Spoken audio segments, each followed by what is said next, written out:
I was shown upstairs by this Irish Guard colour sergeant, and you know, you wonder what's hit, quite frankly. Book in the estate name to the lady there, she'll check you off and give you an identification card. Yes. Go and get your haircut, sir. And, you know, every time you spoke to them, or even sometimes when you didn't speak to them, they said, get your haircut. Right, come with me then, sir. Hey, come on now. The first month at Sandhurst is designed to be the worst. The heels. And a number of the carefully selected officer cadets drop out of the course from shock. It's all part of the continuous process of ridding the army of unsuitable material. To come to Sandhurst, a young man needs at least 5 O-levels and his fair share of OQs, officer qualities. Although never precisely defined, OQs are the currently unfashionable virtues of leadership, service, sacrifice and discipline.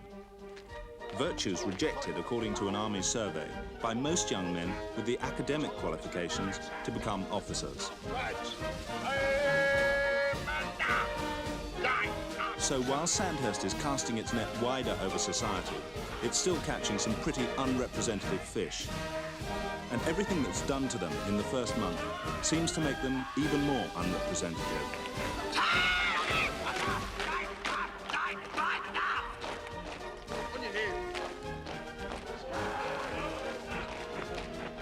I think the young person today wants to be chased about.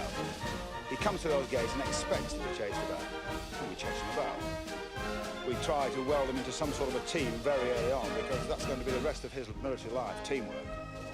Everyone depends on everyone else. And I think if we can get this lesson across very early, then we achieve something. Do you enjoy making it hard and tough for them? Not in the way you asked the question, no. It was very hard and tough when I was a young soldier. I think back to those kind of things because we're training officers and leaders here. People are going to lead soldiers.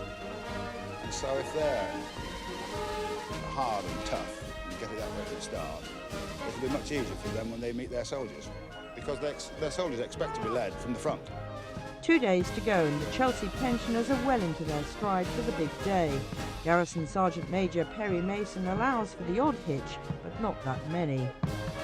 Keep coming, keep coming.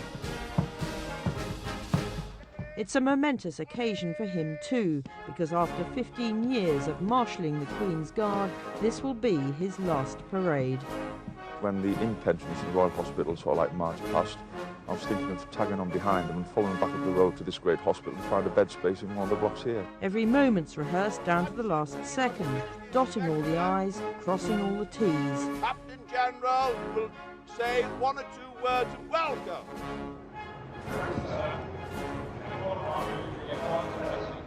So that on the day, nothing's left to chance. Though they're very at home on royal occasions, this one's new to them all. Right of the line are the Gentlemen at Arms, founded in 1509.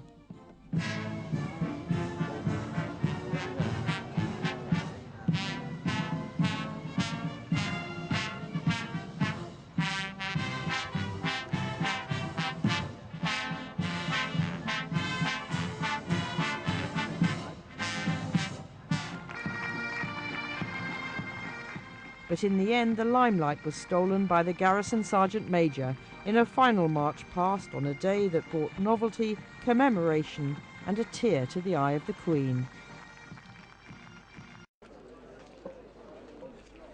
A glorious evening to mark a glorious career. More than 170 members of the Sergeant's Mess turned out to celebrate the achievements of Warrant Officer First Class Garrison Sergeant Major Perry Mason.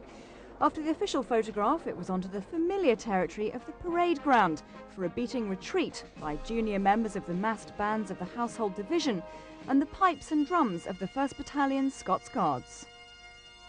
It's just unbelievable. I mean, I'm lost for words, really. I'm really lost for words. I'm overwhelmed by, you know, the way people think of you. The band's there this evening, all volunteers. You know, they wanted to do it. That's an accolade. Those who've worked closely with the man they call the Garrison echoed the sentiments of everyone who'd gathered for his dining out. He's always there when you need him. A great character, a role model. I just think he's going to be an extremely hard act to follow. I certainly wouldn't like to take over from him because he's such a character and personality. He's a fantastic man. Discipline, as you know, is there 1%, but he's also there if you need somebody to talk to. He has time for people. I first met him down in the Falklands in 1984, and he just has time for everyone, all the young lads. He was a fatherly figure then, 18 years ago. You know, he's a great bloke. They all love him. Since 1987 and his appointment into what he calls the best job in the British Army, the garrison has been involved in some of the biggest occasions in recent history. In a career so distinguished, it's difficult to pick out the highlights. 40 years is a long time. I wouldn't change any minute of it, but I suppose the last 15 years as the garrison Sir Major has been the most memorable. Queen Elizabeth's 90th birthday, 100th birthday, and of course taking part in her funeral was very, very moving. But then to do the Queen's Golden Jubilee celebrations, and I think those two events showed the respect this great country of ours has for our royal family. Absolutely fantastic. I love the job I do. I get up in the morning, I want to go to work. There's not many people can say that. I'm a satisfied soldier. I enjoy what I do, whether it's a day in the office, just going on guard mode, and being involved in a major state ceremonial occasion. The garrison's Sergeant Major has been responsible for putting hundreds of young guardsmen through their paces in preparation for some of the country's biggest state events. His motto for success is simple. Look two up, and also work hard and play hard. You know, nowadays there's perhaps an awful lot of work and not enough play. And the way I was brought up was you work hard, but also you play hard. I've done a lot of work, and tonight I think we're doing a lot of playing. And no one would argue that the playing wasn't well deserved. Since the age of 15, Perry Mason has given his all to the army. Now all he has to do is plan his retirement. What's that football cliche? You take one game each game as it comes. I bought a property in Spain. My last period is the 5th of July, but I'm still in the army till October. I'm going to embark and take full advantage of the resettlement package, which is very, very attractive. It starts with 2 weeks in Spain, trying to learn the language. You know, you can't fault that, can you? I'll certainly keep a foot on the ground here. And what was that great thing Arnie said? Hasta la vista, baby. I'll be back.